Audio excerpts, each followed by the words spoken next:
Donc bonsoir tout le monde. Merci beaucoup pour l'invitation. Je m'appelle donc Daniel Eganser, j'ai 44 ans, je suis historien. Je viens de la Suisse, c'est-à-dire normalement je parle le suisse allemand. Et cette fois-ci, c'est une soirée très spéciale pour moi. Je fais beaucoup de conférences, mais normalement je fais des conférences en allemand ou en anglais. Et quand j'ai été invité à Paris, ils m'ont dit vous pouvez faire peut-être cette conférence en français. Moi je dis oui, c'est un peu difficile, mais j'essaie. Donc, je vous prie de m'excuser si mon français, des fois, je fais des fautes, ou je parle lentement, ou j'ai un accent suisse. Je fais comme je peux. Hein. On est 15 ans après le 11 septembre. Le sujet du terrorisme, il n'est pas loin, il est toujours là, et ça devient de plus en plus chaotique. Et je vais parler avec vous de 4 chapitres ce soir. Je parle tout d'abord du pétrole. Je dis, je ne vais pas parler du terrorisme, je commence avec le pétrole, parce que quand même, pour moi, il me semble que le pétrole, c'est un contexte très important, parce que ça, qu'on voit comme une guerre contre le terrorisme, pour moi, selon mon avis, est aussi une guerre pour les ressources pétrolières. Deuxièmement, je parlais de géostratégie, c'est seulement l'idée que si un pays peut contrôler les ressources, il a un avantage contre les autres pays. C'est la géostratégie. Troisième, je parlais de terreur, mais c'est pas seulement du 11 septembre, mais aussi d'autres exemples, comme ça qu'on a une perspective un peu plus large. Et à la fin, je parlais des médias, pourquoi on est informé comme on est, disons mal informé de la situation actuelle. Commençons avec le pétrole. Ce que j'ai beaucoup travaillé avec mes étudiants, c'est de comprendre la consommation du pétrole global, qu'elle est énorme. On a besoin de 90 millions de barils chaque jour, et un baril à 159 litres. C'est un numéro tellement grand qu'on ne peut pas s'imaginer la chiffre. Mais je vous ai porté un super pétrolier, donc on les trouve à Marseille et d'autres ports. Et dans un super pétrolier, vous pouvez mettre 2 millions de barils. Ça signifie que chaque jour dans ce monde, on a besoin de 45 super pétroliers. Ce n'est pas la consommation de la France ou de la Suisse, c'est le monde entier. Mais on ne peut pas dire que l'année prochaine, on va faire le monde sans pétrole, ça ne fonctionne pas. Donc on est vraiment dans une addiction et naturellement, il faut se poser la question, mais il se trouve où ce pétrole? Et voilà, il se trouve là où on trouve aussi beaucoup de guerres, de déstabilisation et de chaos. C'est une situation qui est assez facile à comprendre.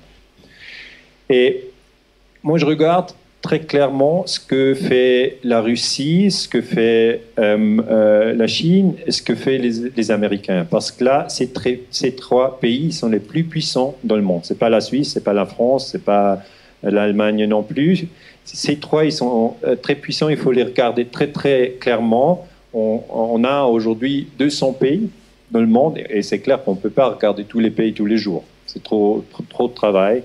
Mais si je vous donne un conseil, regardez très bien ce qui se passe en Amérique, regardez très bien ce qui se passe en Chine, regardez très bien ce qui se passe en Russie, c'est toujours une bonne idée.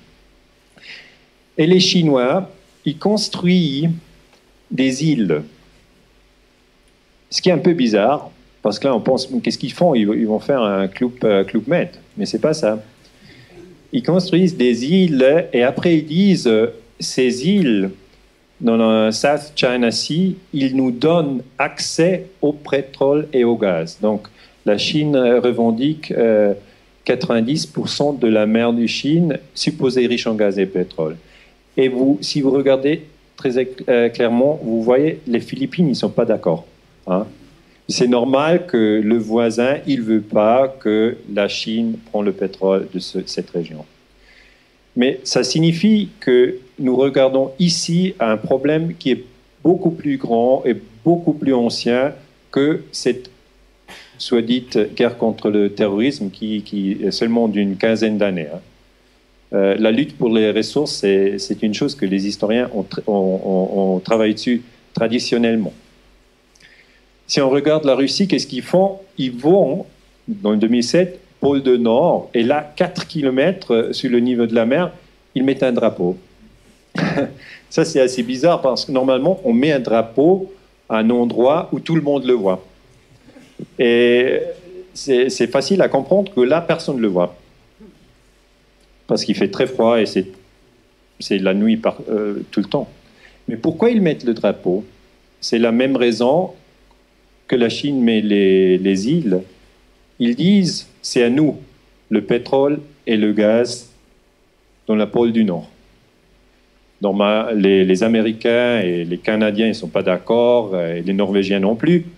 Mais là, on voit un développement qui est plus profond qu'un attentat terroristique là ou là.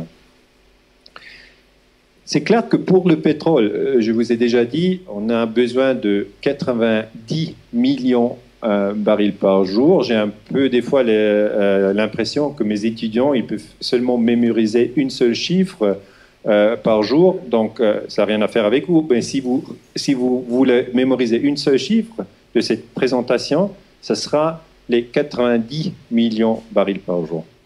Ça donne notre dépendance du pétrole. Et on peut clairement aussi aller dans le golfe de Mexico. Là, il y a aussi du pétrole. Et on a eu cet accident Deepwater Horizon dans le 2010.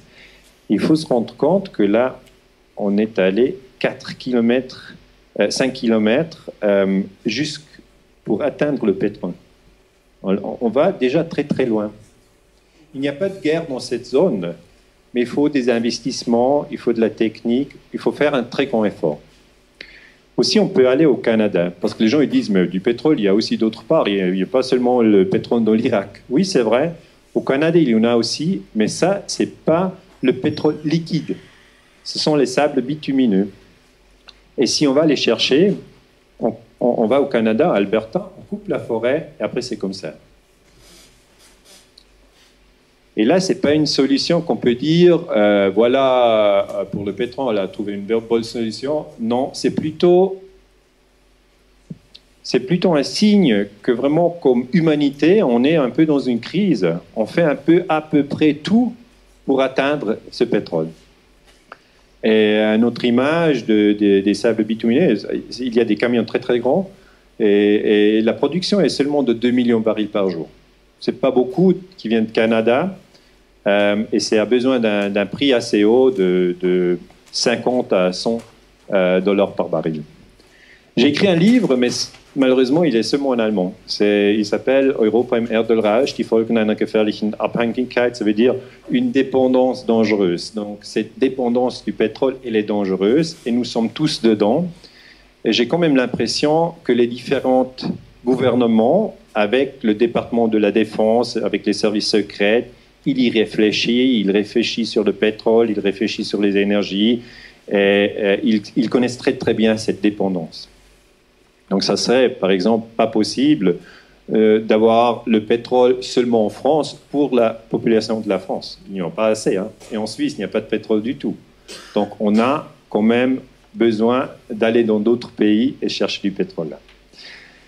Pour cela, je vais aussi parler de ça un peu à la fois, je suis pour les énergies renouvelables. Je suis contre le nucléaire, je suis contre les guerres pour le pétrole, je suis contre les guerres pour le gaz.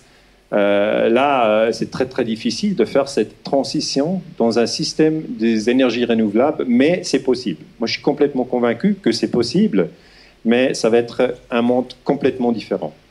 Et peut-être nos enfants, ils vont le créer, et peut-être nous, on peut le préparer. Là, je me suis mis là sur des panels, j'ai mis un beau sourire, ça signifie seulement je suis pro les énergies renouvelables.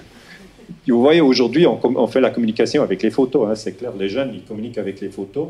Je suis à Paris, ils font une photo, un selfie, ils l'envoient à son ami, ils n'écrivent pas un texte de 10 pages. Donc, je dis toujours, si aujourd'hui, on veut faire la communication, il faut faire des photos ou on peut faire un film.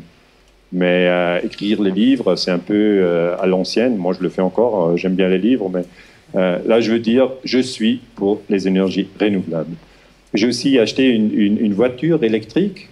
Et là, je suis allé en Suisse sur une montagne à 2000 mètres au-dessus de la mer. Voilà, merci.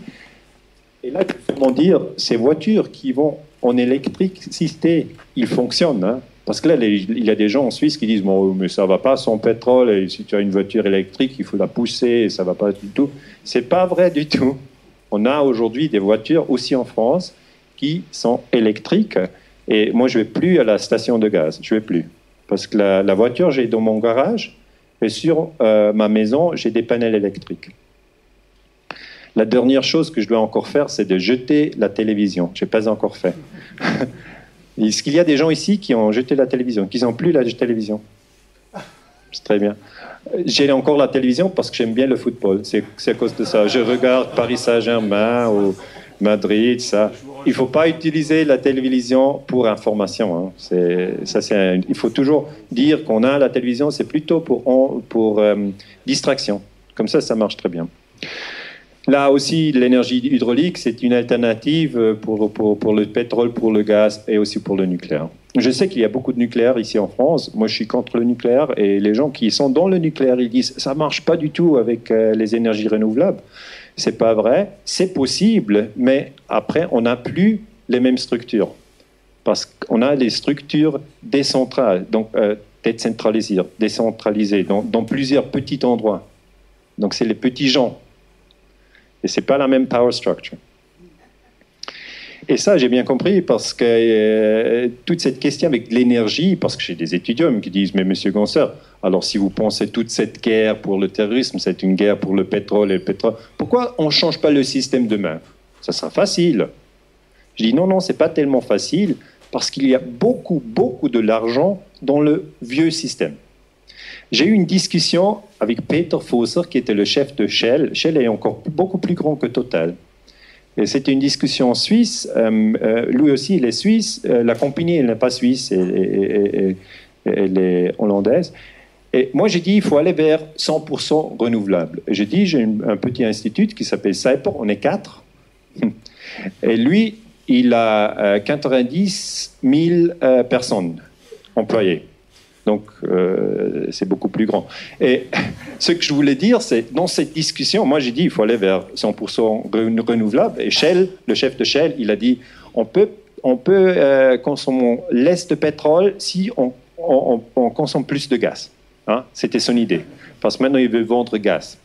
Et ce qui était plus intéressant, c'était quand on a été introduit, le journaliste qui a fait la modération de la séance, il a dit, Shell a fait un profit de 7 milliards de dollars dans l'année précédente.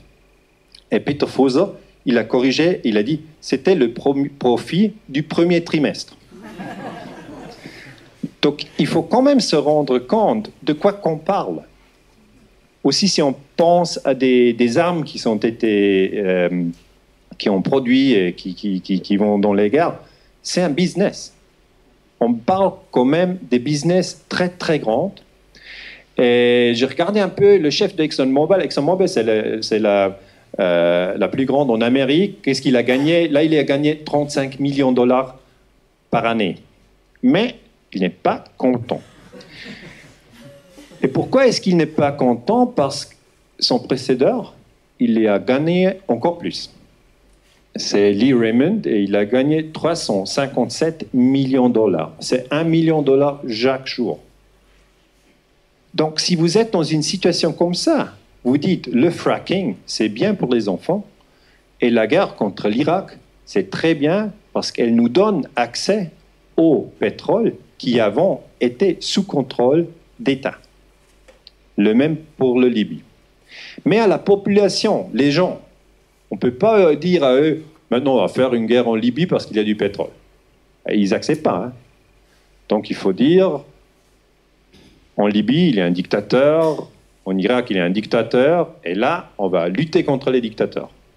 En Syrie, on va faire une guerre, parce que là, il faut lutter contre le terrorisme, et en plus, contre Assad, on fait un mélange. On ne parle jamais du pétrole. Ça, c'est une règle très, très importante de la propagande. On ne parle jamais du pétrole, et on ne parle jamais du gaz, et jamais de l'énergie. De l'autre partie, nous avons aujourd'hui déjà, en Amérique, 45 millions de personnes qui perçoivent des bons alimentaires, c'est-à-dire ils sont très très pauvres. Donc pas tous les gens en Amérique sont comme Madame Clinton et Monsieur Trump. Hein. On a de 300 millions on a 45 millions qui ne peuvent pas acheter une voiture électrique, qui ne peuvent pas mettre des panneaux solaires sur leur bâtiment. Pas possible, ils n'ont pas de maison. Ils ont d'autres problèmes, ils ont un problème de survivre. Ils n'ont pas assez d'argent pour acheter à manger. Et ça aussi, c'est une crise énergétique. Parce que là, si vous faites un exercice avec l'énergie, on peut par exemple ne pas manger pour 3 jours. Ça va, c'est possible. Mais ça change, hein, ça change tout le système. Si vous mangez, vous prenez de l'énergie, ça change l'humeur et tout ça. On le connaît très bien. Chacun connaît son système. Nous aussi, nous sommes des systèmes énergétiques. Et la propagande nous transforme ce qu'on mange, si on bouge, si on est dans la forêt, si on est en ville, ça a tout une influence sur le système énergétique. Et là, je veux seulement souligner qu'il y a beaucoup de gens qui sont tellement pauvres qu'ils ne peuvent pas s'occuper du 11 septembre. Ils n'ont pas envie, ils n'ont pas le temps, ils essayent de survivre. Donc j'ai parlé du pétrole et il reste une seule chiffre, on est à 90 millions de barils par jour. En 1945, on était seulement à 6 millions de barils par jour. Donc on a augmenté la consommation globale fortement. Je retourne, deuxième chapitre. Vous êtes là? On me comprend bien? Le français, ça va? Plus ou moins? C'est très gentil, vous êtes généreux. La géostratégie, c'est très facile à expliquer. On a 200 pays. Et si un pays est capable de contrôler les ressources, ce n'est pas seulement pour les voitures dans ce pays. C'est très simple de penser comme ça. C'est aussi qu'on peut, comme ça, contrôler les autres pays, indirectement. Il y a eu un général en Amérique, il a dit « If we have the oil of the Middle East, we have everybody else by the balls ». Maintenant, ça, c'est difficile à traduire, mais ça signifie le contrôle du pétrole nous donne de l'influence à travers la Chine, le Japon, les Européens. On comprend? Donc, ce n'est pas seulement la consommation nationale, c'est un produit duquel tout le monde dépend. Et c'est pour ça, dans le jeu global, it's a commodity that matters. Et moi, j'ai fait des études aussi en Angleterre et en Amérique, et là, on parle très franchement de cette situation. Il n'y a pas quelqu'un qui dit « Non, le pétrole, ce n'est pas important, on n'a pas besoin ». Personne. Les officiers, les militaires, les gens qui travaillent ici à Paris dans la direction générale de sécurité extérieure, ils savent, ils comprennent bien, là. Ce n'est pas des idées, c'est des réalités. Et pour ça, la géostratégie, on emploie la puissance aérienne pour attaquer les pays, pour faire un régime change là, pour beaucoup d'opérations dans les années qui sont passées. Le ministre des Affaires étrangères en Allemagne, Joschka Fischer, qui a fait la guerre contre Serbie en 1999, peut-être vous vous rappelez, c'était une guerre illégale. Il est un vert. Hein, les gens pensent à un vert, il ne va pas faire la guerre. Hein. On se trompe. Il a attaqué Serbie, il n'avait pas un mandat de l'ONU, donc c'est une guerre illégale. In brackets. Il dit le golfe Persique restera la station essence du monde. Et il a complètement raison. Donc c'est une chose qui va être comme ça dans 10 ans, dans 20 ans, dans 30 ans. Si vous regardez dans le BP Statistical Review, les réserves du pétrole, vous voyez, c'est concentré ici, et ça, c'est le golfe de Persie. Ici, l'Arabie Saoudite, Irak, Iran. Koweït, ici, le petit. Ça, c'est la situation en vert, c'est ici. Et je vous prie de mettre dans votre tête, sur cette carte, les différentes religions du monde. Mettez-les, le hindouisme, le christianisme, l'islam, mettez-les là sur les ressources. Je vous ai apporté une petite carte pour vous aider. Et là, vous voyez comment est-ce qu'on dit, violette? En violet, c'est le christianisme. Donc nous, on est ici, la France, clairement, la Suisse, l'Allemagne, clairement, des pays chrétiens. Bosnie et Albanie, ce sont 2 pays qui sont musulmans, et aussi la Turquie. l'Amérique, le Canada, clairement, sont des pays chrétiens.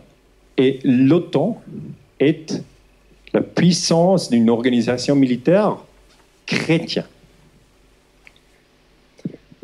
L'Amérique du Sud est chrétien. La plus grande partie de l'Afrique, on la partage ici, le Sud chrétien, le Nord musulman. L'hindouisme, le Chine athéiste, un système de communisme avec un seul parti, le Parti communiste, et puis l'Australie et New Zealand, clairement chrétiens, et les Russes, maintenant chrétiens, avant athéistes, sous le système des communistes. Donc, ici, ces pays musulmans, il ne faut pas être un génie pour voir le pétrole, il est chez les musulmans. Encore une fois, le pétrole, il est chez les musulmans. Et c'est pas que les musulmans... C'est correct, musulmans?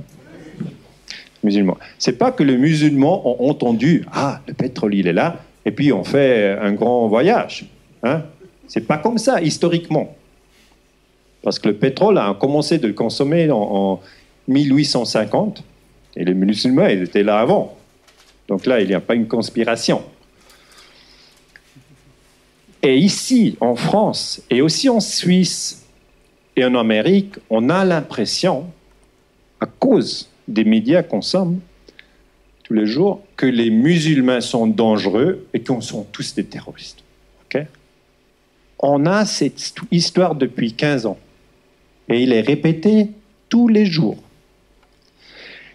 Et moi, je dis des fois, les gens qui font les recherches sur la paix, comme moi, on a un petit exemple. C'est un exemple où on change le rôle. Donc, Suzy tape Maurice. On change et on dit Maurice tape Suzy. Et cet exemple, ça donne la possibilité de voir le monde avec un cerveau différent. Et maintenant, je vais vous donner l'histoire des 15 ans qui sont passés depuis le 11 septembre, mais je change le rôle. Ce qui s'est passé, c'est, dans le 2001, un pays musulman, Afghanistan, a attaqué l'Amérique. Ils ont même envoyé des soldats en Allemagne et aussi à Paris. Et il y reste jusqu'aujourd'hui.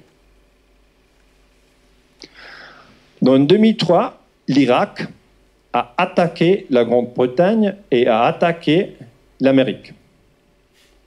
Ils ont fait 1 million de morts. Dans 2011, la Libye a attaqué la France. Elle a attaqué aussi l'Amérique et l'Angleterre. Dans 2011, la Syrie a essayé de déstabiliser le gouvernement de l'Amérique, de la Saudi Arabie et du Qatar. Ok, j'arrête. Ça, c'est pas passé. Le contraire s'est passé. Mais le contraire, nous ici, en France, et aussi en Suisse, on a l'impression que, oui, on a dû faire ça. Et on a aussi l'idée que les musulmans, ils sont les plus brutals et ils commencent eux toujours et ils font un bordel partout. Et comme ça, pour moi, c'est un exemple de propagande qui a très très bien réussi. Peut-être pas chez vous, mais généralement, si vous discutez avec vos amis, vous discutez, qu'est-ce que vous pensez si l'Afghanistan aurait commencé à jeter des bombes sur l'Amérique en 2001, qu'est-ce que tu penses? Est-ce qu'on en aurait parlé dans le journal? Les gens vont dire, mais non, alors là, ça arrête, hein? On ne peut pas faire ça.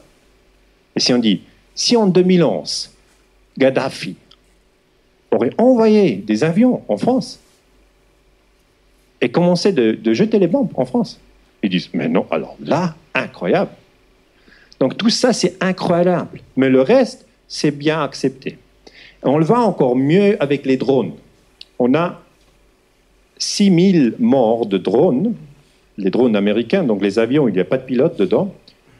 Et ici, en Europe, c'est pas important. Les drones, le 6000, ça n'importe pas. Mais si on pense à des drones en Europe qui sont conduits des Afghans, qui font 6000 de morts ici en Europe, on en parlerait, n'est-ce pas? Là, toute cette chose, elle est ancienne.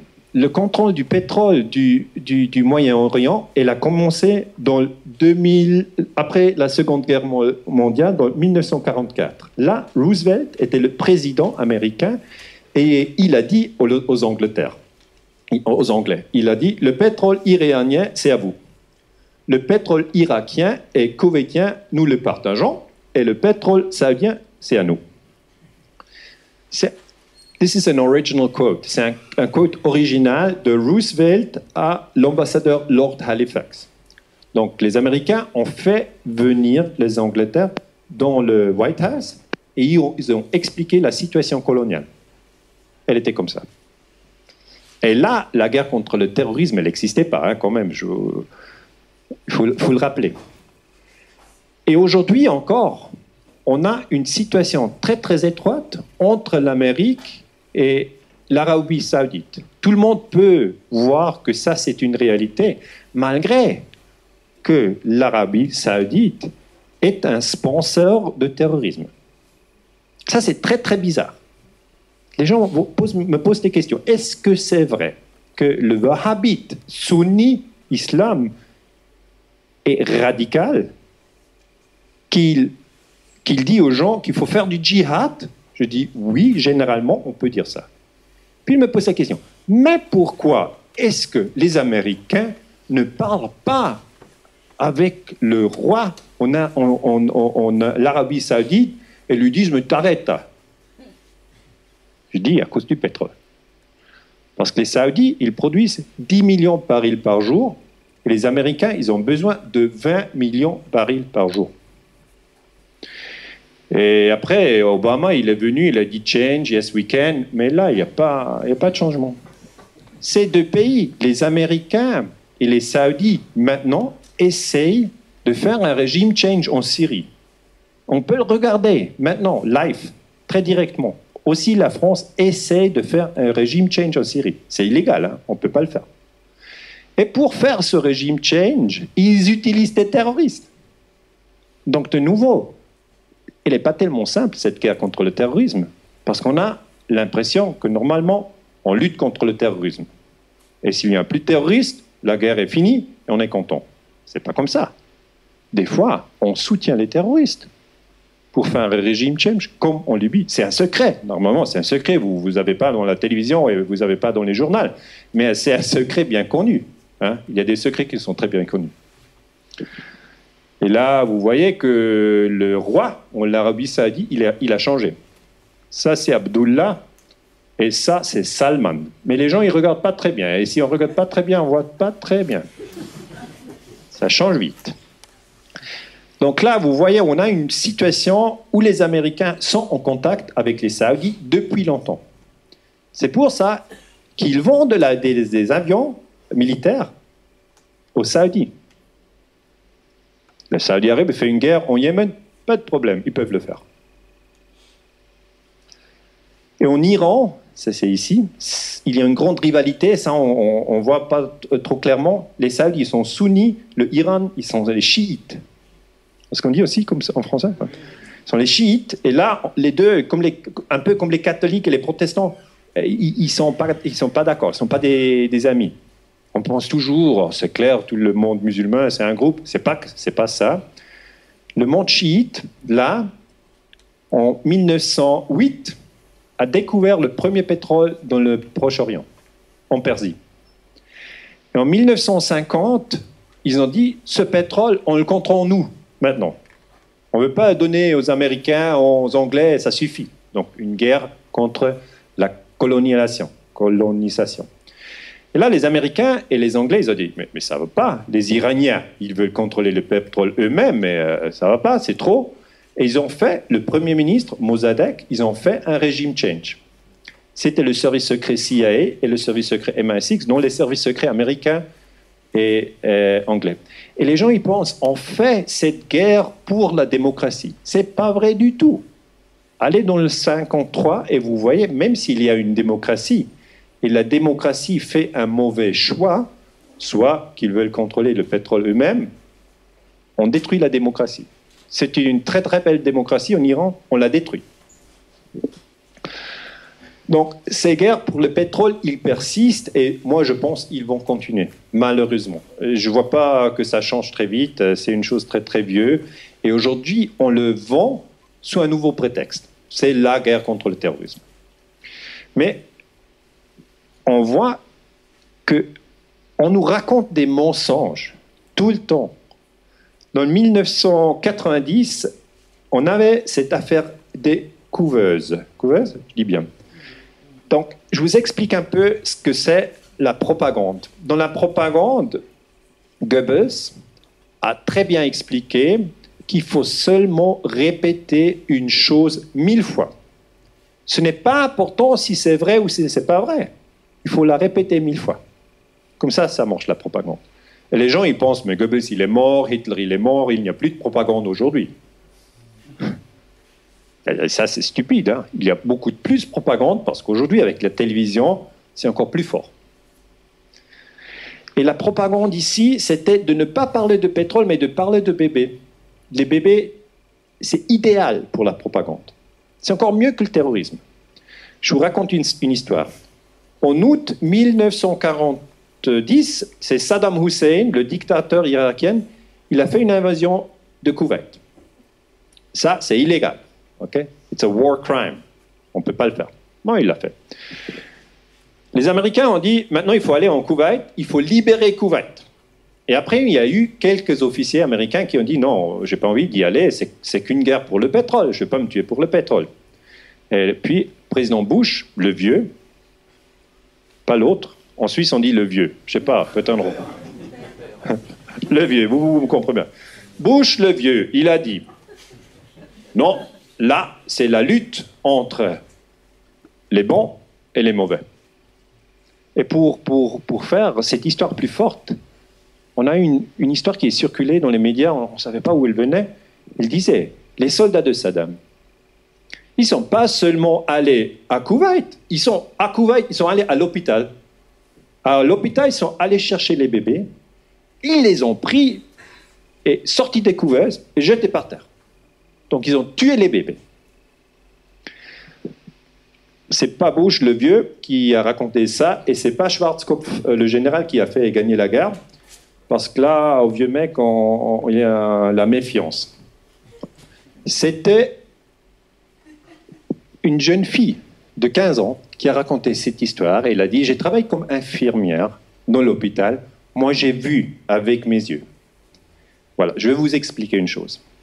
Si une jeune fille, elle a pleuré, si une jeune fille raconte une histoire comme ça, vous êtes choqués. C'est la manipulation des êtres humains qui fonctionne très bien. Après, les gens ils disent « faut faire la guerre ». C'est où ça? Irak, Iran, c'est le même pays. Et ça, c'est une confusion qu'on veut. Donc, il y a la télévision, le président, il raconte l'histoire 1000 fois. C'est comme Goebbels a dit, il faut le raconter 1000 fois. Donc cette guerre contre le terrorisme, il faut raconter 1000 fois, chaque jour, que la France est en train de combattre le terrorisme.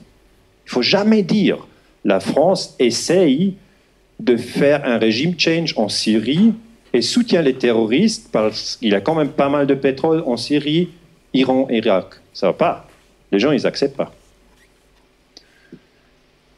Après la guerre, les gens, ils sont morts. C'est nous, les historiens, qui viennent. Donc on est toujours en retard. Et pour ça, je m'excuse. Parce que les gens, ils me demandent, mais c'est très intéressant ce que vous racontez, mais pourquoi vous êtes toujours en retard? C'est parce que l'histoire, elle se passe très vite. Et pour nous, une guerre, elle commence, on regarde, on observe. Après, je dis 3 ou 5 ans, on est là à faire un commentaire. Mais on n'est pas les médias qui font un commentaire le même jour, qui est normalement faux, mais ça fait rien. Les historiens, ils attendent. Et là, les gens, ils sont déjà morts. Et nous, on a compris cette jeune fille. Est-ce qu'elle était dans l'hôpital? Non. Est-ce que les bébés, ils étaient morts? Non. Mais elle a un peu le teint comme une Koweïtienne. Pourquoi? Elle était la fille de l'ambassadeur du Koweït à Washington. Donc elle aussi est une victime. Parce qu'une fille de 15 ans, elle ne fait pas ça comme ça. Elle a été choisie par Hill & Knowlton, qui était un Public Relations Agency. Et Hill & Knowlton avait un budget de 1 million pour offrir cette histoire. Et même Amnesty International a pris l'histoire.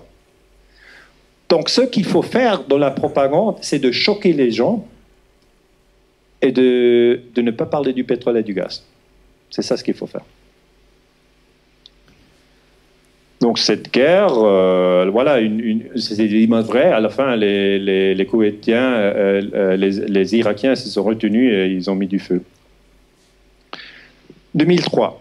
Tout le monde se rappelle, tout le monde ici, je pense, oui, 2003, tout le monde se rappelle que cette guerre contre l'Irak, c'est une guerre illégale, c'était une attaque des Américains et des Anglais.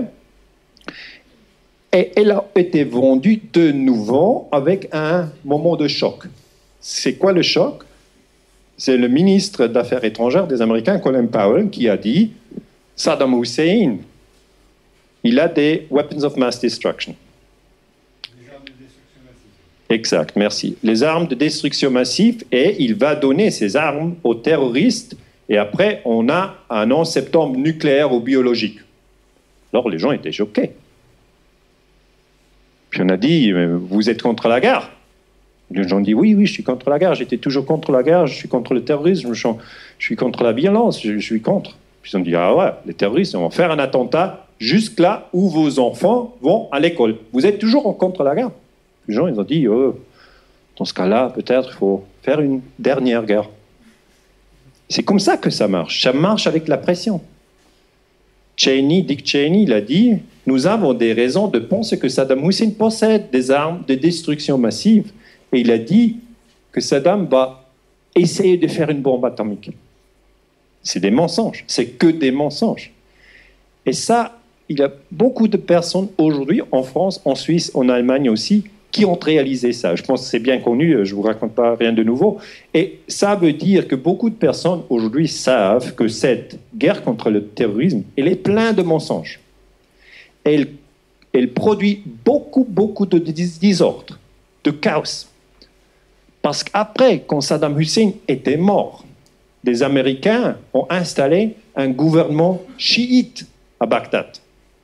C'est-à-dire les sunnites, ils n'étaient plus au gouvernement. Saddam, il était un sunni. Donc les sunnis, ils se sont fâchés. Et ils ont formé l'armée islamique, État islamique. Donc on produit du chaos. Dick Cheney, il est un war criminal. Il fallait le mettre à Den Haag. Parce que là, International Criminal Court, il dit on ne peut pas faire une agression contre un autre pays avec 1 million de morts.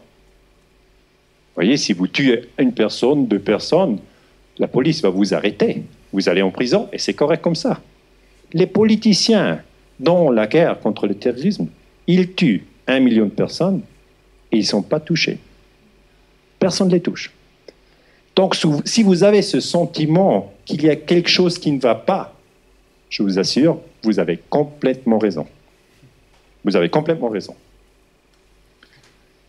Les Européens, eux aussi, ils font cette guerre contre le terrorisme. Hein. Ce n'est pas seulement les Américains. Moi, j'ai des copains qui disent, oui, le Pentagone, ils sont plus dangereux que le IS.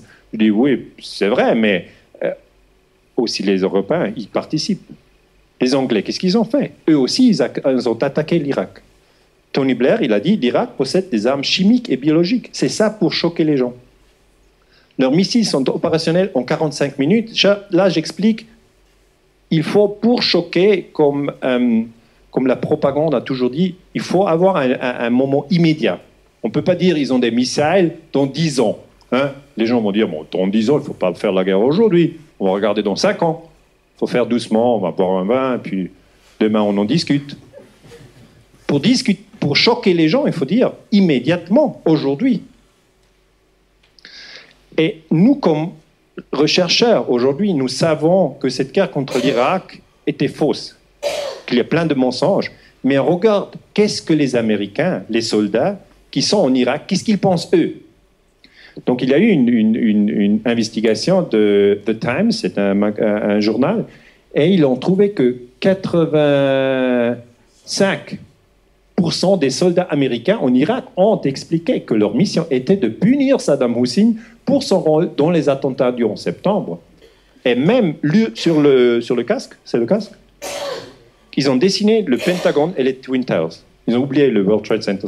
Mais ils ont dessiné là le 11 septembre pour justifier ce qu'ils font. Et là, je vous dis de nouveau que ça, pour nous, pour les historiens, c'est très triste. C'est très, très triste. Parce que ça signifie que les soldats, ils n'ont aucune idée. Parce que Saddam Hussein, il n'a eu aucun lien avec cet attentat terroriste du 11 septembre. Pas du tout. Puis on peut dire, oui, les soldats, peut-être, ils ont une confusion. Saddam Hussein, Osama Bin Laden, ces noms, c'est noms qu'on n'a pas souvent ici. Je dis oui, mais là, ils sont dans le pays faux. Parce qu'Osama Bin Laden, il est en Afghanistan. Car je vous explique, toute cette guerre qu'on appelle la guerre contre le terrorisme, elle est pleine de mensonges, pleine. Et les pauvres qui sont là, qui fusillent des autres, ils ne comprennent pas ce qu'ils font. Colin Powell, après, il s'est excusé en 2005. La guerre, elle a commencé en 2003. Donc l'excuse, elle était trop tard. Mais là, il a dit, il s'est excusé pour avoir présenté un programme d'armes de destruction massive qui n'existait pas. Je suis désolé. C'est un peu tard. J'aime bien qu'il s'est excusé. Je veux pas dire c'est faux. Mais je veux aussi dire, comme public, comme citoyen, il faut se rendre compte qu'à des personnes comme ça, il ne faut pas suivre. Parce que c'était quoi la leçon avec Hitler et le Troisième Reich? C'était que chacun doit suivre sa conscience. Il ne doit pas suivre la masse. Il doit suivre sa conscience. C'était ça que Sophie Scholl a dit. Sophie Scholl, pour ceux qui ne la connaissent pas, était dans la résistance contre Hitler. Weiße Rose. Je ne sais pas comment est-ce qu'on dit en rose blanche. Bien connu. Aujourd'hui, on dirait Sophie Scholl, c'est un terroriste. Parce que la résistance contre Hitler, pas de résistance là. Si vous réfléchissez à ces choses, le non-terrorisme et le non-résistance, hein, c'est très intéressant. Les Français qui ont fait la résistance dans la Deuxième Guerre mondiale contre les Allemands, est-ce que c'était des terroristes ou pas? Bien sûr, c'était la résistance. C'était correct. Est-ce qu'ils ont tué des Allemands? Bien sûr. Est-ce que c'était correct? Bien sûr. Parce que les Allemands ont fait une occupation. Les Irakiens, qui ont tué les Américains, est-ce que c'est la résistance noble irakienne? Ah ben non. Ça, ce sont des terroristes. C'est tout dans la tête. Vous voyez, la vérité, elle change. Elle change très très vite. Si vous faites un mélange là, ça ne sera pas bien. Hein? Si vous dites à l'école, les terroristes en France, dans la Deuxième Guerre mondiale, ont lutté contre les Allemands. Le professeur, il ne va pas dire, oui, on peut aussi dire comme ça. Non, il ne va pas accepter. Il va dire, ah, qu'est-ce que tu parles là? Je parle des terroristes. La résistance, tu penses? Oui, la résistance. Ah bon. Donc, je vous explique aussi la guerre contre l'Algérie. Là, on a beaucoup d'exemples pour réfléchir sur le terrorisme. Qu'est-ce que c'est le terrorisme? C'est normalement quelqu'un qui utilise de la violence qu'on n'aime pas. La guerre contre la Libye, 2011, c'était fait de Obama et de Sarkozy. Ils se sont mis d'accord. Vous avez vu que Sarkozy, il est un peu petit. Et donc là, il se s'est mis, je ne sais pas comment est-ce qu'on dit, comme ça, sur le pied. C'est le ego. Il ne voulait pas être tellement petit parce que normalement, les photos, ils sont coupées ici. Donc normalement, c'est un détail, on ne le voit pas. Et la guerre contre Kadhafi, elle était illégale. Pourquoi elle était illégale? Les gens ils disent, mais il y avait un mandat de l'ONU. Oui, le mandat, il y en avait un. Mais le mandat, c'était pour une no-fly zone. Est-ce que ce que l'OTAN a fait en 2011, la même année de Fukushima, ils ont fait un régime change. Ça ne va pas. C'est illégal. En plus, et ça c'est très important, ils ont donné des armes aux rebelles en Libye. avant qu'ils ont attaqué. Ces rebelles, ils ont utilisé le nom rebelle et pas terroriste. Hein. C'est très important. Aussi en Serbie, ils ont soutenu UÇK, Kosovo Liberation Army. Ça, c'était les rebelles. Donc, si l'OTAN soutient un groupe militant, c'est les rebelles. Si l'OTAN lutte contre un groupe militant, c'est des terroristes. C'est très facile. Il faut demander l'OTAN. On peut toujours appeler, est-ce que ce sont des terroristes? Maintenant, il y a un problème avec les Kurdes. Hein. La Turquie, elle dit, voilà, ce sont des terroristes. Et les Américains, ils disent, c'est les Freedom Fighters, des rebelles. Donc maintenant, si vous appelez l'OTAN, ça dépend si vous avez un Turc ou un Américain au téléphone. Et voilà Sarkozy qui a fait cette guerre et qui a parlé avec le mouvement en Libye qui a déplacé Kadhafi.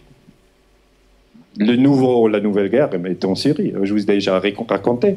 Et là, je me passe beaucoup sur Robert Kennedy Jr. Ce que je fais, je lis beaucoup d'investigations américaines. J'aime bien parce qu'il parle très directement de cette guerre contre le terrorisme. Et je vous dis, il y en a beaucoup en Amérique qui sont contre. Ils sont pas tous comme Trump et Clinton. Et Robert Kennedy Jr., le Jr., ça veut dire qu'il est le fils de Robert Kennedy. Il dit, soyons honnêtes, ce que nous appelons la guerre contre le terrorisme est juste une autre guerre pour le pétrole. Il a dit ça en février 2016, donc c'est une analyse récente et je suis complètement d'accord. Ce qui est important à voir, Robert Kennedy était le frère de John F. Kennedy. Je pense que tout le monde se rappelle de John F. Kennedy, qui était le président. Et le président Kennedy, il voulait, premièrement, arrêter la guerre en Vietnam. Là, les Américains avaient des military advisors. Ouais, ils voulaient les retirer. Et il a été assassiné en 1963 à Dallas. Et puis son frère, Robert, voulait devenir président. Et bon, ils ont tué lui aussi. Donc, le fils, il connaît très bien la politique américaine. Et il explique que la guerre en Syrie est une autre guerre par procuration pour des pipelines et géopolitiques. La guerre a débuté en 2000 quand le Qatar a proposé de construire une pipeline de 1500 km pour 10 milliards de dollars à travers l'Arabie Saoudite, le Jourdain, la Syrie et la Turquie. Je suis complètement d'accord. Ici, nous avons Qatar. Qatar veut jusqu'aujourd'hui une pipeline qui passe par là pour qu'il puisse vendre le gaz dans le marché européen. On peut mettre ce gaz sur les pétroliers, sur les tanks pour le gaz, liquefied natural gas. Mais ça coûte et ça va lentement. Ça sera mieux d'avoir une pipeline. Mais Assad, il n'était pas d'accord. Et ce qui est intéressant, cette station ce gas field ici, aussi les Iraniens possèdent une partie. Et ça, c'est délicat, parce qu'Assad a dit aux Iraniens, avec votre pipeline, je suis d'accord.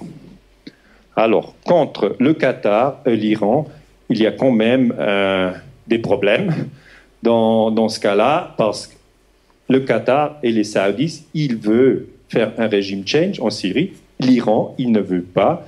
La Russie non plus, ils ne veulent pas que Assad soit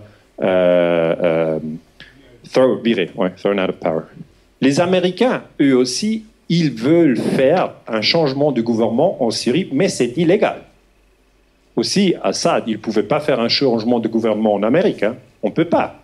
Si Assad, un jour, dit « J'aime pas Obama, je vais faire un régime change, je vais donner des armes aux militants mexicains, parce qu'ils sont assez militants, les Mexicains. Hein. Les drug barons, là, il y en a pas mal. On pourrait donner des armes et faire une infiltration de Californie. C'est illégal, on ne peut pas le faire. Mais de nouveau, en Amérique, comment est-ce que cette guerre contre la Syrie est communiquée? Et je vous raconte rien de nouveau. Elle est communiquée dans le contexte de cette guerre contre le terrorisme. Donc, American beheaded by ISIS. Ça veut dire un Américain, un journaliste, a été tué par un soldat militant islamique. C'était en août 2014. Et Obama, il a fait le 11 septembre 2014. Ce n'est pas un accident que c'est le 11 septembre. Parce que le 11 septembre, c'est un trauma collectif. Et si on ajoute des informations exactement dans cette date, ça a un effet beaucoup plus fort. Je vous donne un exemple. Si vous êtes une famille et une personne de cette famille a commis suicide, 10 ans après, tout le monde se rappelle de la date. Si dans cette date exacte où tout le monde a un moment de silence, vous avez un appel téléphonique sur ce sujet, ça vous touche beaucoup plus si on faisait cet appel 3 mois plus tard. Et c'est les psychologues qui ont étudié ça. Donc Obama est très bien, il n'a pas bien fait, mais il comprend très bien comment mouvement des gens. Il dit, ils ont tué brutalement 2 journalistes américains, l'État islamique est une menace pour les gens en Irak et en Syrie et le monde entier. Donc il ne parle pas de nouveau de pipeline, de gaz et de pétrole. Il ne faut jamais en parler. Il parle de 2 journalistes tués. Et voilà, ici il fait un changement de IS à regime change. Il dit, dans notre guerre contre l'État islamique, nous ne pouvons pas faire confiance à Assad qui terrorise son peuple. Ce régime a perdu toute légitimité. Donc, il fait très vite le changement entre la lutte contre l'IS et la lutte contre Assad. Et ça, c'est pas logique. Parce qu'Assad, lui aussi, il lutte contre IS. Si on gagne contre IS, on pourrait penser qu'il laisse Assad les aider. Mais l'idée, c'est pas à la fin avoir la défaite de l'IS. À la fin, on veut le régime change de Assad. Donc les Américains ont commencé de bombarder Syrie en septembre 2004 et les gens, ils ont accepté. Ils ont accepté dans un cadre de lutte contre le terrorisme. Imaginez-vous qu'en 2014, la Syrie aurait commencé de bombarder l'Amérique. Il y a très peu de gens en Amérique qui disent franchement ce qui se passe. Ici, on a Tulsi Gabbard, un démocrate. Elle dit les USA et la CIA essayent de faire un coup d'État contre Assad. Il faut terminer cette guerre illégale. Elle a complètement raison, mais il y en a très très peu qui parlent comme ça, franchement. Très très peu. Mais elle est de Hawaï. C'est-à-dire, elle fait du surfing, elle est en bonne forme. Et c'est comme ça qu'on a plus de confiance de dire la vérité. Je vais parler un peu de mon livre, je vais être court. Les armées secrètes de l'OTAN, je l'ai écrit il y a quelques ans, il a été traduit dans 10 langues. Et là, j'ai découvert la stratégie de l'attention. Les gens ne connaissent pas très bien ce que c'est la stratégie de l'attention. Mais je vais tout d'abord expliquer que le CIA et les services secrets britanniques, en collaboration avec l'alliance militaire l'OTAN et les services secrets d'autres pays européens, ont mis sur pied un réseau d'armées clandestines anticommunistes en Europe de l'Ouest après la Seconde Guerre mondiale. Donc ça, c'est un fait, il n'y a pas de discussion là-dessus. C'est un fait, c'était ma thèse de doctorat. Il a été publié de 2001. Et ces soldats secrets entraînés par les forces spéciales du SAS, c'est le Special Air Service, les Britanniques, et en Angleterre, et les bérets verts aux États-Unis, ça c'est Rambo, pour ceux qui connaissent plutôt le movie, étaient équipés d'explosifs, d'armes automatiques et de matériel de communication high-tech dissimulés dans des bunkers et des caches d'armes. Dans certains pays, l'armée secrète établit des liens avec terroristes d'extrême droite qui s'engagent dans une guerre occulte faite de manipulation politique et du false flag terrorisme. Donc ce que je vous explique, c'est dans la guerre froide, on a eu des armées secrètes. Ça, c'est illégal. Parce que normalement, le Parlement devait être informé s'il y a une armée secrète. Les services secrets en Italie, le SISMI, c'est le Servizio Informazione Sicurezza Militare. Et en France, en Suisse, en Belgique, ils ont eu cette structure clandestine. Ils ont dit il faut avoir ces structures car s'il y a une invasion soviétique, on a déjà, pas le terrorisme, la résistance. Vous voyez la différence? Ce n'est pas le terrorisme, c'est la résistance. Mais c'est les mêmes gens. Mais ces gens, eux aussi, ils peuvent devenir actifs sans invasion. Ça, c'est le risque. Parce que les gens, ils ne savent pas que cette structure occulte existe. Et on a un cas ici, un extrémiste, un terroriste de l'extrême droite en Italie qui a fait le lien avec Gladio. Gladio, c'était le nom de ces armées secrètes en Italie. Je ne vais pas parler plus longtemps du sujet parce que vous pouvez quand même lire le livre si ça vous intéresse. J'ai pensé d'aller plutôt sur les choses qui sont aujourd'hui au lieu de la guerre froide.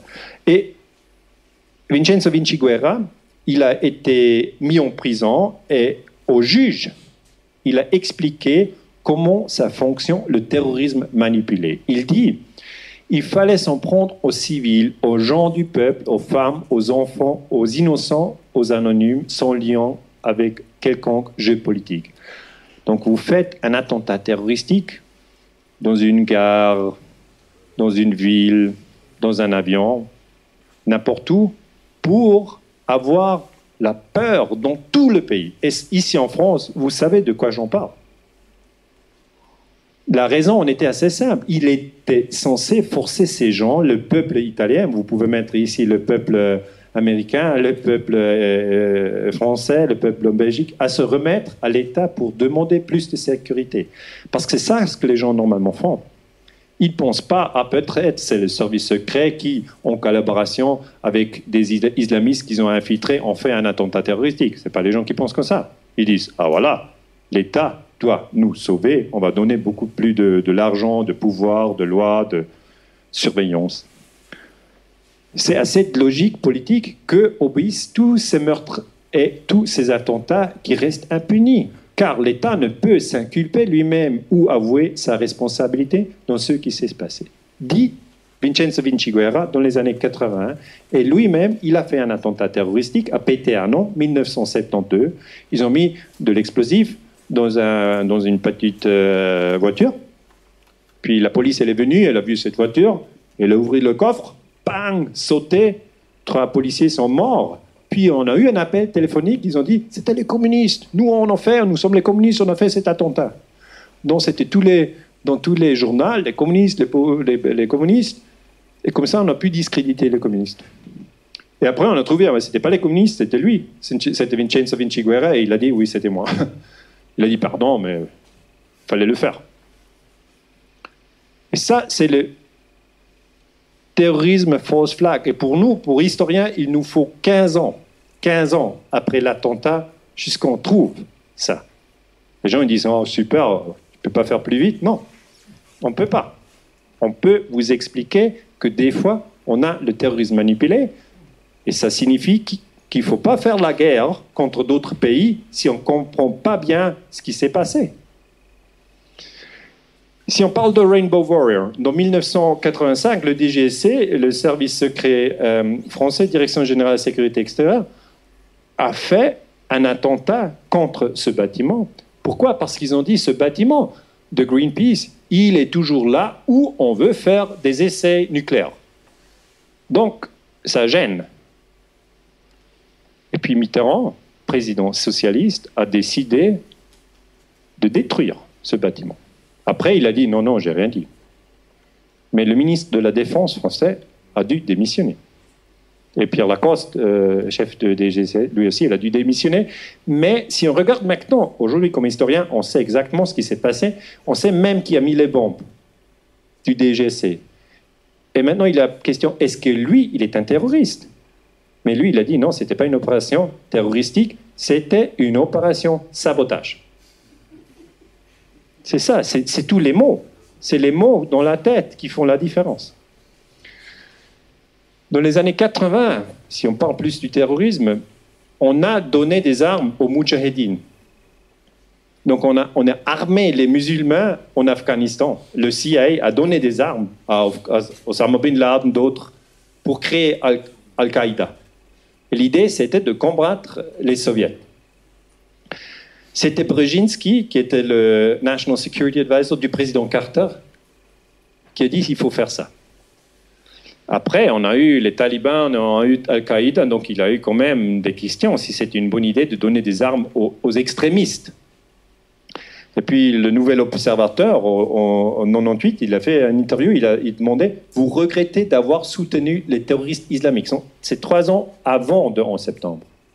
Et il dit « Mais non, c'est une idée formidable.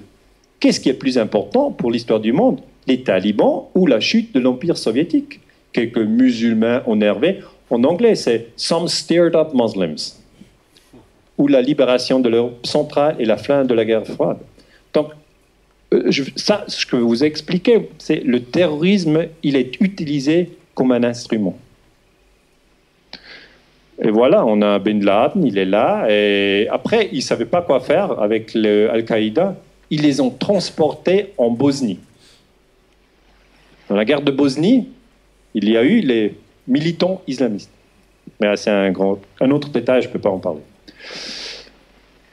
Allons vers le 11 septembre. Le 11 septembre, c'est l'événement pour nous le plus grand et le plus important dans cette histoire du terrorisme. Parce qu'avec 3000 morts, c'est l'attentat terroristique le plus grand qu'il y a jamais eu. Et tout le monde ici se rappelle où il était, peut-être pas les jeunes, je ne sais pas, où il était le même jour. J'étais au coiffeur, j'étais au bureau. Je peux peut-être demander qui se rappelle où il était le jour-là, le 11 septembre. Ouais. Presque tout le monde. C'est très très rare. Hein. Je vous demande, vous vous rappelez où vous étiez quand la guerre contre la Géorgie a commencé en 2008 ? Non. Donc, ça signifie qu'on a un choc. Okay? Le 11 septembre nous a choqués. Autrement, on ne pourrait pas... c'est pas les 3000. Parce qu'en guerre en Irak, il y en a eu 1 million. Ce n'est pas la chiffre. C'est le choc. Donc on est tous choqués et on peut utiliser ce choc si on parle du terrorisme. Tac, toujours ce choc qui revient. Et naturellement, ce qu'on recherche maintenant, c'est l'effondrement de la 3e tour, le World Trade Center 7. Pour nous, pour moi, comme historien, c'est la question la plus importante. Il y a beaucoup de questions sur le 11 septembre. Port option, défense aérienne, il y a le Pentagone, il y a beaucoup de questions. Mais moi, je me pose seulement la question sur le 3e bâtiment parce que les gens, aussi ici en France et même en Suisse, où j'ai eu une présentation il y a quelques mois à Budapest, en Hongrie, ils rappellent que le 11 septembre, on a un avion qui a frappé une tour, un autre avion qui a frappé l'autre tour, avion, tour, tour. C'est ça, c'est le 11 septembre. Et ils ne savent pas qu'en réalité, on a eu 3 tours qui s'effondraient ce jour-là, mais que la 3e tour n'a pas été frappée par un avion. Et logiquement, ça, c'est très, très, très, très, très intéressant. Là, c'est la 3e tour. Donc maintenant, je suis là, média. Je vais vous expliquer un peu pourquoi on ne parle pas de la 3e tour. Pourquoi est-ce que beaucoup de gens, jusqu'aujourd'hui, pensent que la cause de tout l'effondrement de tous les tours, c'est les avions, ce qui, logiquement, n'est pas possible, parce que la 3e tour, elle n'a pas été frappée par un avion. Et si la tour n'a pas été frappée par un avion, ça ne peut pas être la cause de la chute. C'est la logique. Si je regarde les médias, pour moi, maintenant, il y a 15 ans, je me demande, mais la 3e tour, pourquoi les gens, ils ne savent rien? Vous, je sais, ici, je pense, tout le monde. Est-ce qu'il y a quelqu'un qui ne savait pas qu'il y a une 3e tour? Non, voilà. On est entre nous, hein, un peu les gens qui savent beaucoup sur le 11 septembre. Mais les gens, au dehors, demandez à vos amis, les 3 les plus intelligents que vous avez, qu'est-ce que tu penses? Ce qui est la raison pour la chute de la 3e tour. Quand votre ami dit 3e tour, j'en sais rien, ce n'est pas les plus intelligents. Il faut trouver 3 les plus intelligents. Et là, c'est pour moi la question la plus importante de toute cette guerre contre le terrorisme, la 3e tour. Et moi, j'ai regardé la télévision pour savoir, mais pourquoi les gens n'en savent pas? Parce que normalement, les gens ont regardé la télévision, et là, il y avait seulement 2 tours, pas 3. Il y a une exception, BBC. Là, quelqu'un m'a dit, mais BBC a fait un rapport, j'ai regardé les archives, parce que quand même, il y a les archives, on peut regarder la télévision de ce jour-là, et j'ai trouvé que BBC a fait un rapport sur la 3e tour, et j'étais tout content. Je dis, ah, très bien. Et après, j'étais pas tellement content, parce que j'ai vu, ils ont fait un rapport à 5 heures, mais le bâtiment, World Trade Center 7, s'est écrasé à 5h20. Donc, ils ont fait le rapport, le reportage avant l'événement. Et là, chez nous, comme historiens, une règle. Tout d'abord, l'événement, après le reportage. C'est vrai, on est très conservateur. C'est une ancienne règle et normalement, on ne change pas ça. Et si quelqu'un le change, on a à la fin un historien qui n'y croit plus. Okay? Et c'est ça la situation. Il y a beaucoup d'historiens qui n'y croient plus. Mais il y a peu qui en parlent.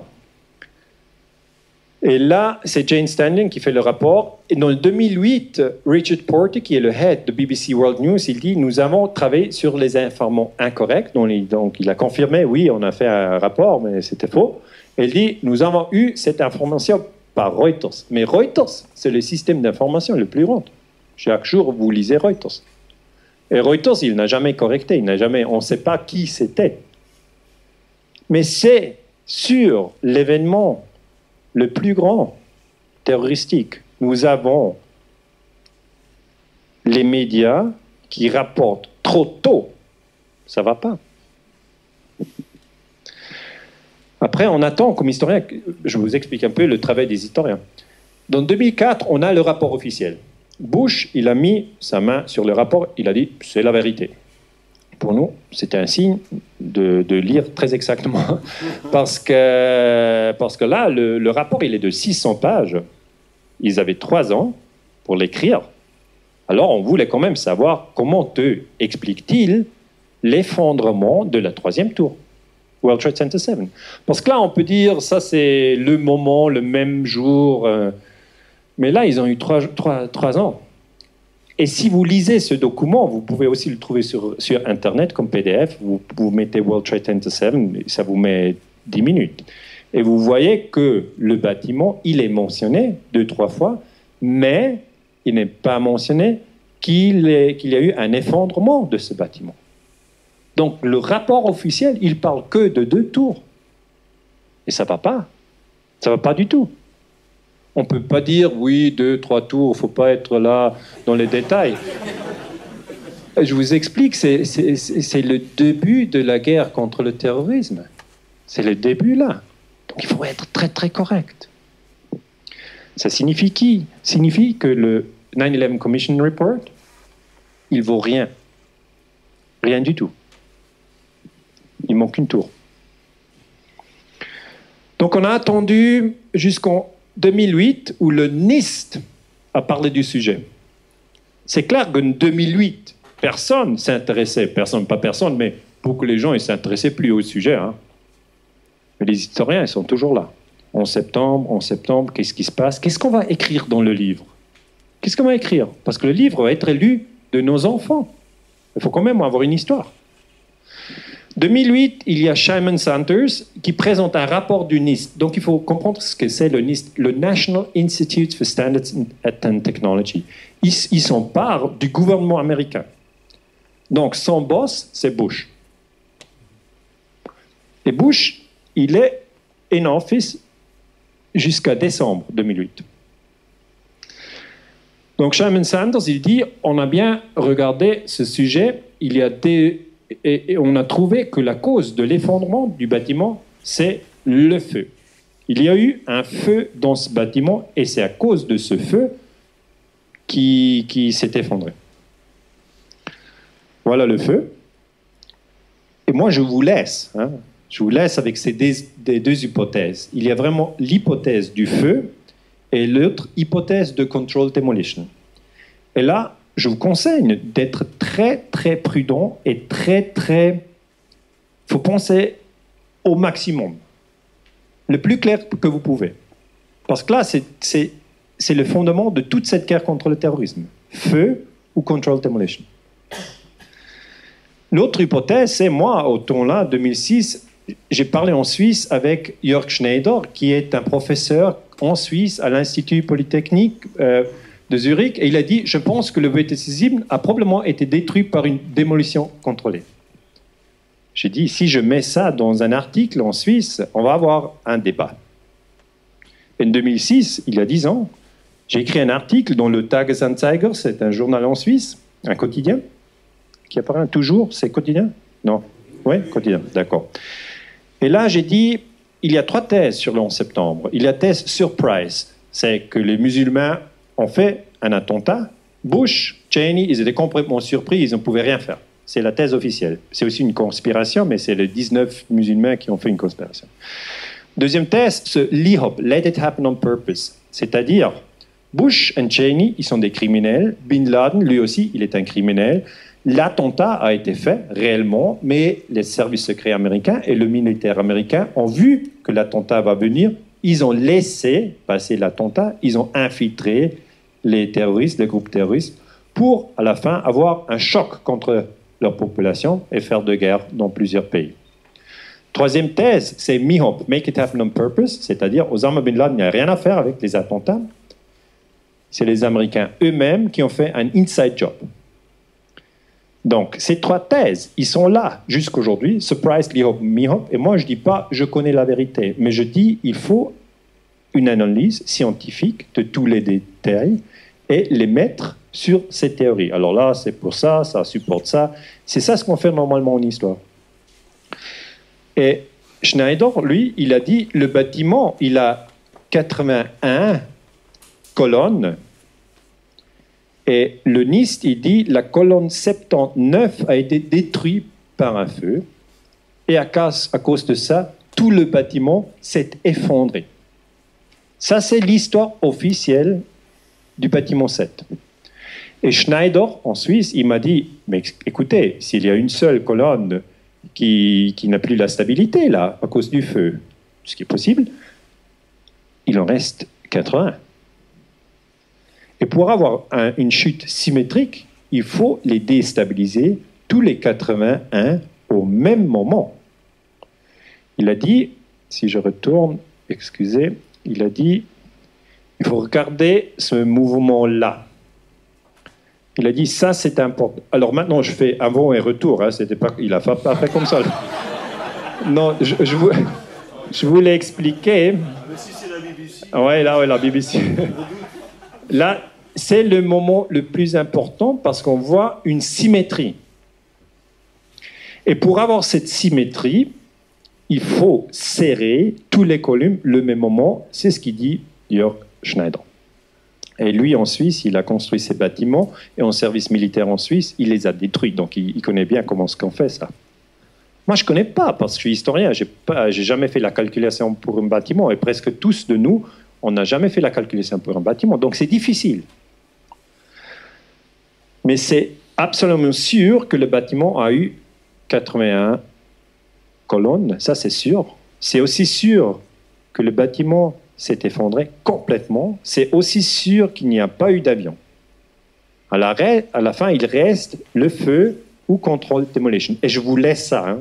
Je vous laisse ça. C'est à vous de discuter avec vos amis, avec les gens les plus importants, les plus intéressants, les plus intelligents. Les trois, il faut les demander. Et qu'est-ce que tu penses, mon cher ami, feu ou control demolition, le World Trade Center 7? Et comme j'ai déjà dit, quand il dit World Trade Center 7, je ne connais pas, ce n'est pas le plus intelligent. C'est vraiment vrai qu'on peut faire là le test. Et là, c'est mon article Der erbitterte Streit den 11. Septembre, c'est en allemand, c'est-à-dire traduit, il y a un débat intensif sur le 11 septembre, et je présente les trois théories, surprise, Lee Hope, Me Hope, et je mets là qu'il y a le World Trade Center 7, c'est la première fois en Suisse qu'on en parle, il y a 10 ans, j'avais 34 ans là, et là, j'ai mis ça, je pense que, Control Demolition. Et là, je veux personnellement vous raconter ce qui se passe avec un scientifique s'il ose parler de Control Demolition dans un journal sur le sujet du 11 septembre. On a un vrai problème si on parle de ça. Je vous explique.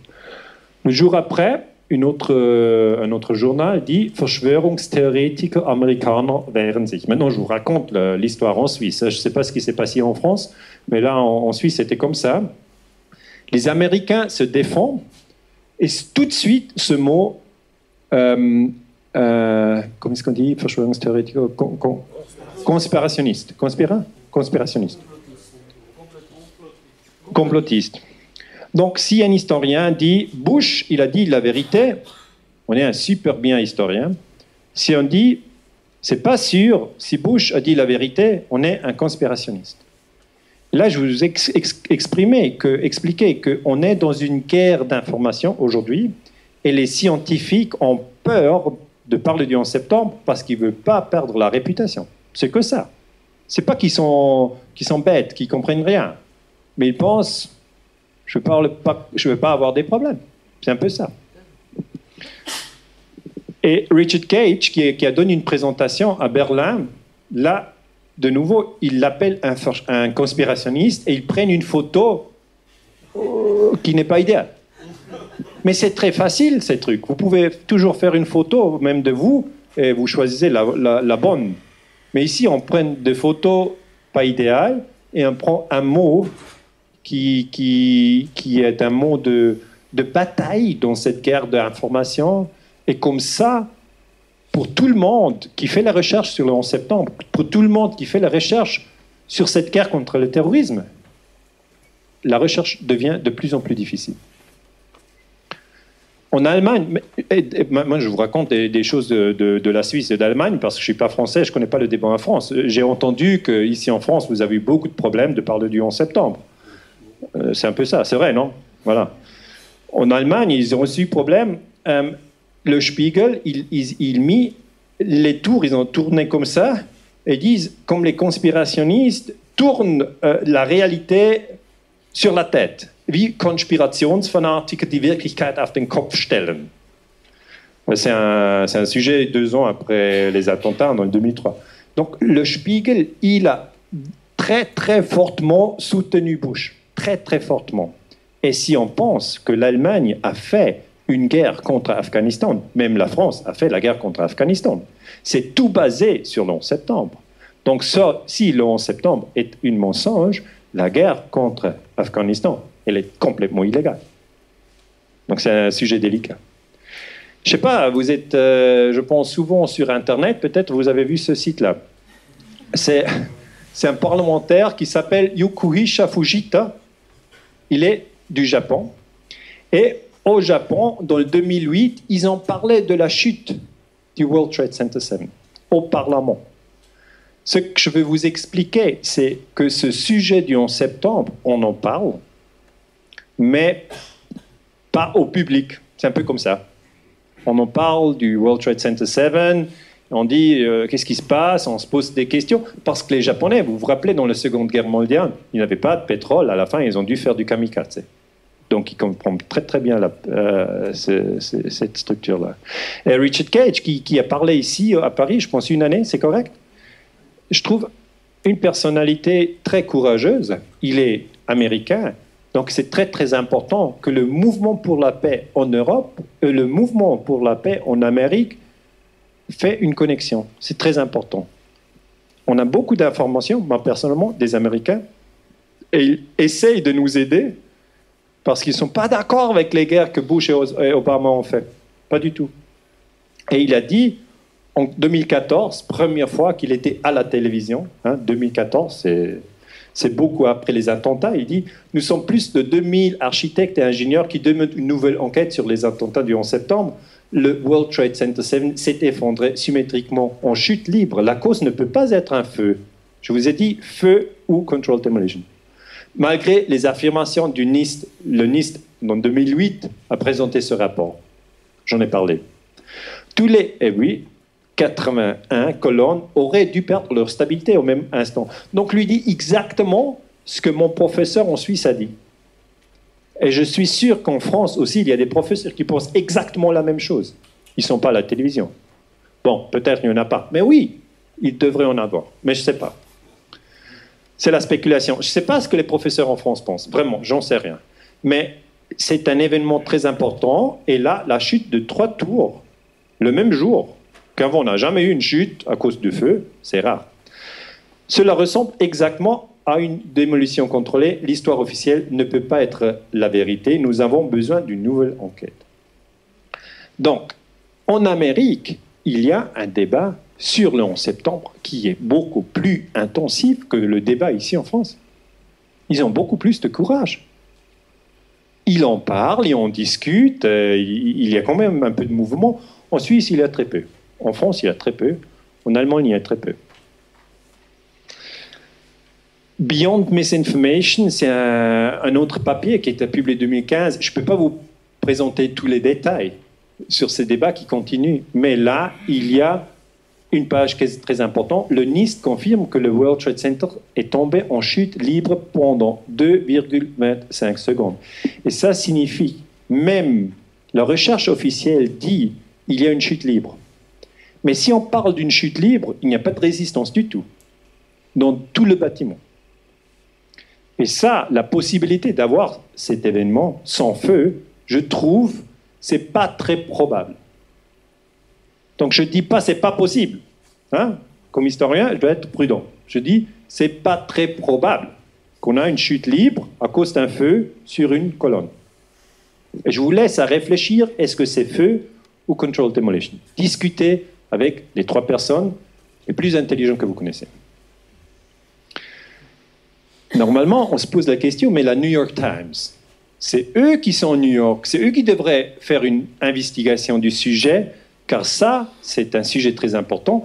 Et la personne qui est là, qui est importante, a dit, la question c'était pourquoi ne pas enquêter sur l'effondrement du World Trade Center 7, et il dit, la personne qui est responsable, nous n'avons aucune preuve que l'effondrement des bâtiments a été causé par autre chose que les 2 avions qui se sont crashés dans les tours. Il a dit ça en 2013. Là aussi, c'est très très triste. Vous lisez ça, c'est triste. Parce que là, il fait semblant qu'il n'y a que eu 2 tours. Et la science, elle est beaucoup plus avancée. C'est clair qu'il y a eu 3 tours, mais c'est aussi clair que le 3e tour n'a pas été frappé par un avion. Mais pour ça, il faut quand même déjà avoir une information un peu avancée. Autrement, vous ne comprenez pas là ce qu'il fait. Et il ne faut pas croire que lui, il n'a aucune idée, qu'il n'a jamais entendu du World Trade Center 7. C'est pas vrai. Il est à New York. Il sait très très bien. Mais il ne veut pas une discussion sur le World Trade Center 7. Donc, le journal New York Times, que les gens disent, ouais, c'est un journal très important, qui bat pour la démocratie, pour la liberté, pour la fraternité peut-être aussi, et l'égalité, je ne sais pas. Mais voilà, à la fin, sur le 11 septembre, complètement un échec. Hein. Puis les architectes et ingénieurs en Amérique ont demandé du NIST les dates pour le modèle qu'ils ont présenté, pour expliquer comment un feu peut produire une chute libre. Et le NIST a dit, we are, however, withholding the data. The NIST director determined that the release of the data might jeopardize public safety. C'est-à-dire, le NIST ne donne pas aux scientifiques les dates, les données, pour le modèle qui explique que c'était un feu. On ne peut pas le contrôler parce que c'est contre la sécurité. Oh, c'est fou, non? Ça, c'est police state. Donc, c'est très difficile ce débat sur le 11 septembre. À San Diego, 2013, les gens ils se mis un petit camion. Did you know a third tower fell? Building 7 not hit by a plane collapsed in free fall 7 hours after the Twin Towers. Les gens ils regardent, ils pensent, hein, qu'est-ce que c'est ça? Parce qu'ils ne voient pas ce débat à la télévision. Il n'est pas à Fox News, il n'est pas sur CNN.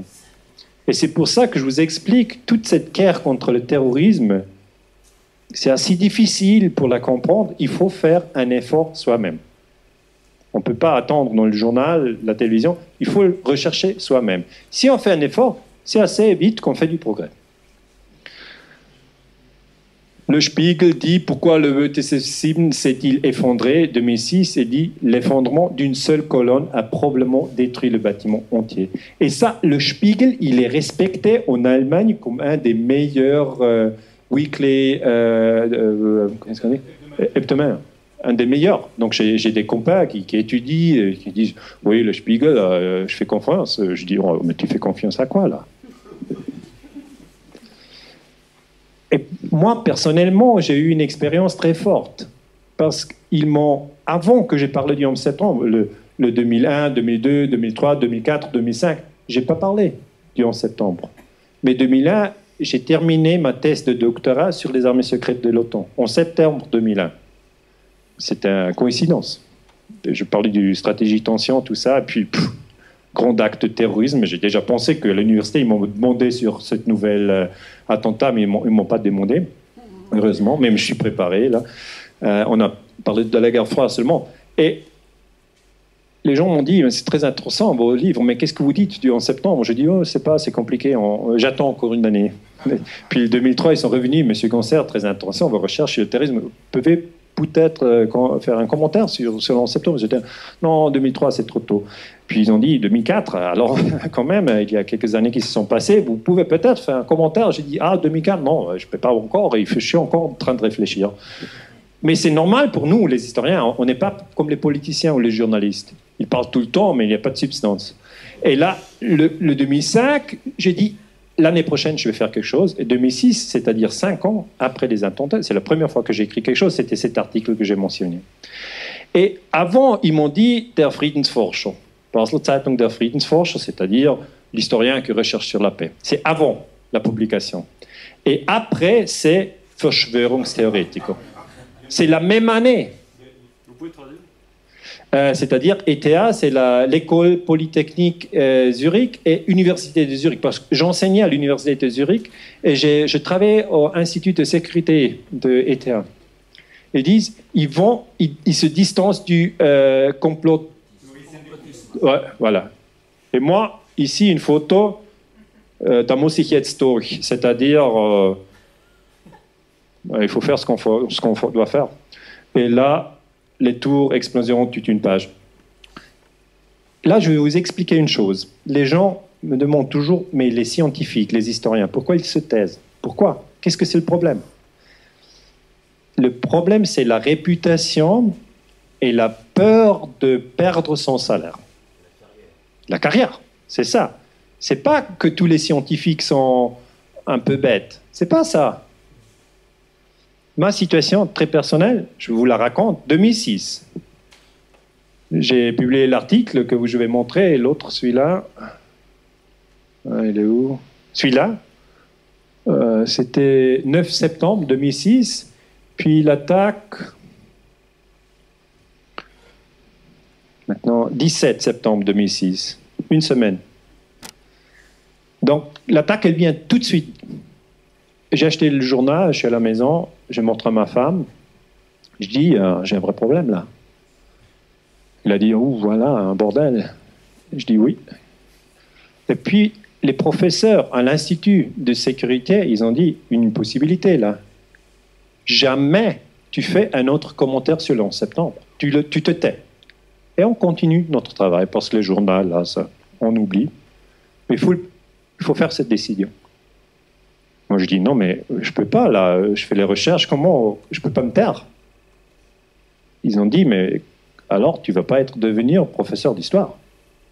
Je dis, c'est dommage. Je suis retourné à la maison. Ce n'est pas la science, vous comprenez, ce n'est pas la science. C'est comment fonctionne une société civile. Je suis retourné chez ma femme. J'ai dit, chère femme, il y a quelque chose à décider. Dans la nuit, notre fille, elle avait un an, là, elle dormait, on était là à la table. Et c'est les moments décisifs dans la vie. On est les deux là, on réfléchit. On ne sait pas quoi faire, on a peur. Pour moi, ma situation, c'était celle... J'étais docteur à un niveau assez haut dans un institut qui était un des grands instituts en Suisse. Hein. Center for Security Studies a été Zurich, c'était très haut. Je gagnais 10 000 euros par mois. J'ai dit à ma femme, je perds mon travail, je perds ma réputation. Elle a dit, pourquoi tu penses ça? Et je dis, tu regardes là, il m'attaque, ça va continuer. Ou je me tais. Et là, je vais expliquer quelque chose qui est très très important. À la fin, il faut seulement être 2 personnes. Il ne faut pas parler avec tout le monde. Il faut parler avec 2 personnes. Pour moi, c'était ma femme.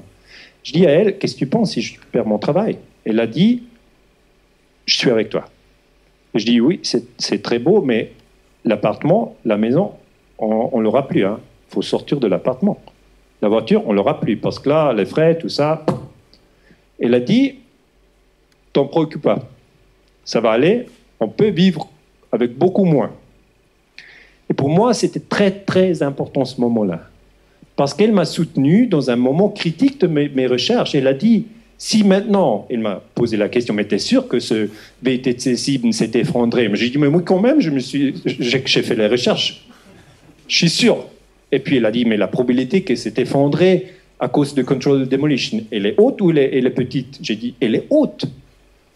Elle a dit, bon, ben, c'est ça, c'est tes résultats, il faut pas bouger, il faut rester avec les résultats. Tu es un scientifique. Si tu bouges maintenant, et j'avais 34 ans, si tu bouges maintenant, jamais dans toute ta vie, tu peux mettre ça en ordre. J'ai dit, ouais, je pense que tu as raison. Elle a dit, et puis j'ai dit, j'étais vraiment déprimé, j'ai dit, oui, mais je ne vais pas être professeur d'histoire. Puis elle a dit, bon, moi je m'en fiche. Et moi j'ai dit, mais tu ne me trouves pas un homme plus intéressant si je suis professeur au lieu de docteur? Elle a dit, non, pas du tout. Ce qui est important, que tu restes avec la vérité. Et je vous raconte ça très directement parce que il y a beaucoup de personnes qui demandent pourquoi le débat sur le 11 septembre il est tellement difficile. Et l'explication de ma personnelle histoire est ça a à faire avec de l'argent, emploi et avec la réputation. Parce que là, pour cet article, ils prennent 5 personnes qui ont dit « Monsieur Daniel Eganser, il n'a aucune idée du sujet, il ne devrait pas en parler ». Mais aussi, ils ont fait une interview avec 5 autres personnes qui ont dit « Il est un spécialiste, il vient de publier sa thèse de doctorat sur le terrorisme manipulé. Laissez-le faire les recherches. » Mais ceux 5, ils ne les ont pas pris. Ils n'ont pas le print. Donc les médias, ils sont toujours possibles et capables de détruire une réputation. Et maintenant, 10 ans après, c'est possible de parler de ça. Je n'ai pas parlé de ça pour plusieurs années, mais j'essaye d'expliquer au public pourquoi les historiens, premièrement, avancent lentement, et deuxièmement, des fois se taisent. Mais des fois, ils disent aussi quelque chose, comme maintenant. Et ce qui est intéressant, avant on pensait c'est très important ce qui est écrit dans le journal ou ce qui dit la télévision. Mais nous avons la révolution digitale. C'est plus important, pas plus important, mais ça, c'est pas la seule source d'information, le journal et la télévision, parce que les gens, ils sont sur Internet. Ils regardent les vidéos. Et là, j'ai fait une présentation à Tübingen, en Allemagne. On a eu 600 personnes dans la salle. Et sur Internet, on a maintenant 600 millions. 600 000. 600 000. Donc, 1000 pour chacun qui était là. C'est incroyable. C'est-à-dire qu'on peut avoir un discours sur le 11 septembre sur Internet. C'est ça. Il ne faut pas attendre à France 1, France 2, je ne sais pas quoi, comment ça s'appelle chez vous. Il ne faut pas attendre là. Ça sera un discours sur Internet. Et les gens qui veulent savoir, ils peuvent savoir. Ce qu'il y a aussi, la réputation sur Wikipédia, il y a toute une lutte sur Wikipédia sur mon nom. Là, il dit Daniel Eganser, historien suisse, ça c'est clair. Mais le mot conspirationniste, que j'aime pas du tout, je dis toujours, je fais mes recherches, c'est ça. Ils essaient de me discréditer sur le site allemand. Il y a des gens qui le mettent dedans et d'autres qui le prennent dehors. C'est très intéressant comme Wikipédia marche. Et là, il y a un film qui s'appelle Die dunkle Seite der Wikipedia, c'est-à-dire la face cachée, noire, le côté obscur de Wikipédia. Et il explique exactement comment Wikipédia fonctionne dans ce contexte de 9/11 et mon article. Et il y a une personne qui a fait la traduction, maintenant en français, et elle sera prête il y a un mois peut-être. Hein. Oui, ça va être diffusé sur Internet, ça a été traduit et doublé, et ça sera diffusé, on tiendra au courant. Ouais. Donc si vous intéresse de Wikipédia, comme ça marche, c'est Information Warfare, et vous pouvez très bien comprendre que là, il y a des administrateurs, et eux, ils décident quoi mettre. Et ils essaient toujours de discréditer les chercheurs qui posent des questions sur la guerre contre le terrorisme. Si vous dites c'était Bin Laden et il faut mettre des bombes sur Syrie, Afghanistan, Libye, vous serez professeur, là, c'est clair. C'est le mec qui a fait le film. C'est un citoyen. C'est un Allemand. C'est un citoyen, Markus Fiedler. C'est un citoyen. À la fin, c'est les citoyens, c'est pas les politiciens. Un musicien. Moi, voilà, c'est mon site en français, je le regardais un peu, mais il me semble aussi une attaque, il y a là, mais je regarde. Et pour terminer on est là presque à la fin, je pense que vous êtes fatigués, mais on vient à la fin. Qu'est-ce qu'il y a cette année? En août 2016, il y a un journal qui a été publié, et il parle de ces squibs du World Trade Center 1 et 2, et il s'appelle On the Physics of High-Rise Building Collapse. Et c'est quelques personnes ici en Amérique qui ont publié ça dans un journal de physique. C'est Stephen Jones et d'autres. Et ils disent que, maintenant on ne peut pas le lire très bien, the evidence points that all 3 buildings were destroyed by controlled demolition. Donc ils disent, c'est possible que tous les 3 ont été détruits par control demolition. Je ne dis pas que c'est ça la vérité, mais je dis, comme historien, il faut avoir le permis de discuter là-dessus. Parce que la science, elle doit rester libre. Et il ne faut pas faire encore plus de guerre, puisque si on fait encore plus de guerre à la fin, on a plus de désordre, on a plus de chaos. Il ne faut pas le faire. Ce n'est pas une bonne idée. Donc, je vous ai parlé du pétrole, je vous ai parlé de géostratégie, de terreur et de médias avec mes exemples très personnels pour que vous compreniez que c'est un sujet qui reste délicat, même maintenant que 15 ans ont passé. Ça, c'est mon petit institut. Pourquoi est-ce que j'ai mon petit institut? Je suis le chef de cet institut. Et l'avantage, c'est, si vous êtes le chef, on ne peut pas vous virer. Donc, je vous remercie beaucoup. Je vous souhaite une bonne soirée. Merci.